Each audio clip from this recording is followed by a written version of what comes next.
Assalamualaikum warahmatullahi wabarakatuh. Terima kasih atas kesempatan yang telah diberikan kepada kelompok kami, yaitu kelompok keempat.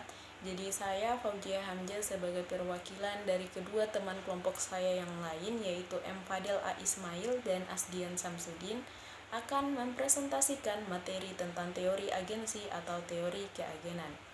Jadi ada beberapa hal yang akan saya bahas pada presentasi kali ini, yaitu pertama tentang sejarah atau latar belakang pencetusan teori agensi, yang kedua pengertian agensi teori menurut para ahli, yang ketiga pembahasan konflik kepentingan dan penyebab dari konflik kepentingan, lalu keempat pembahasan asumsi konflik, dan yang kelima yaitu tentang cara pengurangan konflik, serta terakhir pembahasan tujuan dan manfaat dari teori agensi.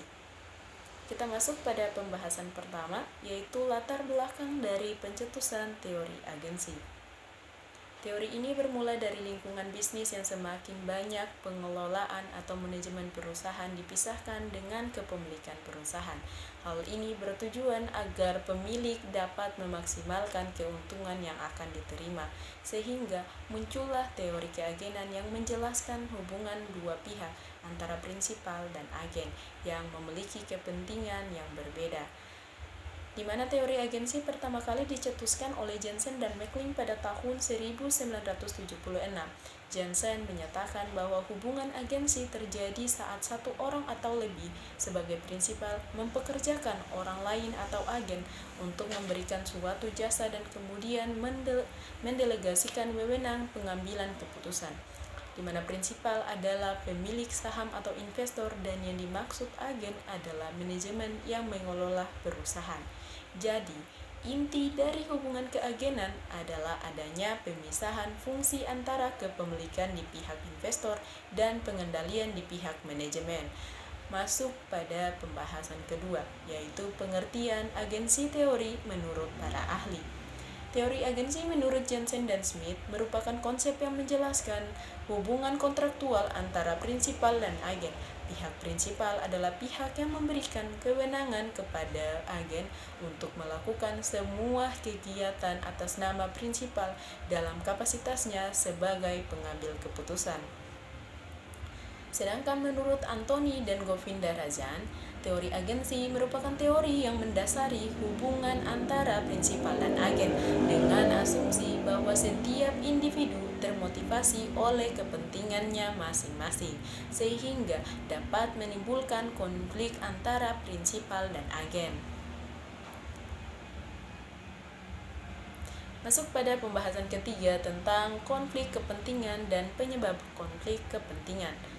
Menurut Brigham dan Gapensky tahun 1996, dalam hubungan keagenan selalu ada konflik kepentingan antara pertama, manajer dan pemilik perusahaan, yang kedua, manajer dan bawahannya, lalu ketiga, pemilik perusahaan dan kreditur. Nah, penyebab konflik kepentingan ialah ketidakseimbangan informasi yang dimiliki oleh prinsipal dan agen mengenai kondisi perusahaan, disebut asimetri informasi. Asimetri informasi yang terjadi antara prinsipal dan agen menyebabkan terjadinya konflik kepentingan. Pembahasan berikutnya kita akan bahas tentang asumsi konflik kepentingan. Konflik kepentingan diasumsikan oleh teori agensi bahwa semua individu bertindak atas kepentingan mereka sendiri, yaitu agen secara moral bertanggung jawab untuk mengoptimalkan keuntungan para pemilik atau prinsipal. Namun di sisi lain, agen juga mempunyai kepentingan memaksimumkan kesejahteraan mereka sendiri. Nah, hal tersebut mendorong agen untuk melakukan penyimpangan dalam penyajian informasi kepada perusahaan, agar agen dinilai berkinerja baik dan mendapatkan bonus dari pemilik perusahaan untuk memenuhi kepentingan pribadinya. Nah, penyimpangan yang dapat terjadi adalah manajemen mempengaruhi tingkat laba yang ditampilkan dalam laporan keuangan atau yang sering disebut manajemen laba. Pembahasan berikutnya yaitu cara pengurangan konflik. Salah satu cara yang paling efisien dalam rangka untuk mengurangi terjadinya konflik kepentingan antara agen dan prinsipal yaitu memasukkan pencapaian tujuan perusahaan diperlukan keberadaan peraturan dan mekanisme pengendalian yang secara efektif mengarahkan kegiatan operasional perusahaan serta kemampuan untuk mengidentifikasi pihak-pihak yang mempunyai kepentingan yang berbeda. Salah satu mekanisme yang dapat digunakan yaitu corporate governance, yang merupakan suatu mekanisme yang dapat digunakan di pemegang saham dan kreditur perusahaan untuk mengendalikan tindakan manajer.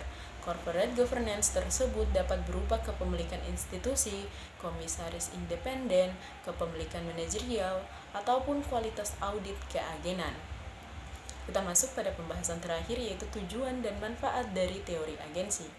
Nah, setidaknya terdapat dua tujuan dan manfaat dari mekanisme teori agensi, antara lain: pertama, mengevaluasi hasil dari kontrak kerja antara prinsipal dan agen.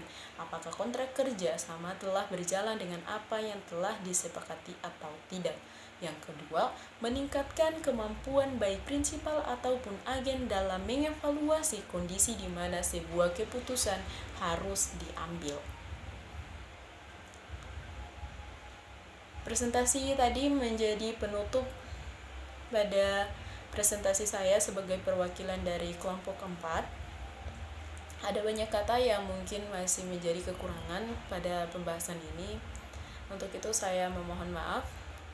Akhir kata saya ucapkan wassalamualaikum warahmatullahi wabarakatuh.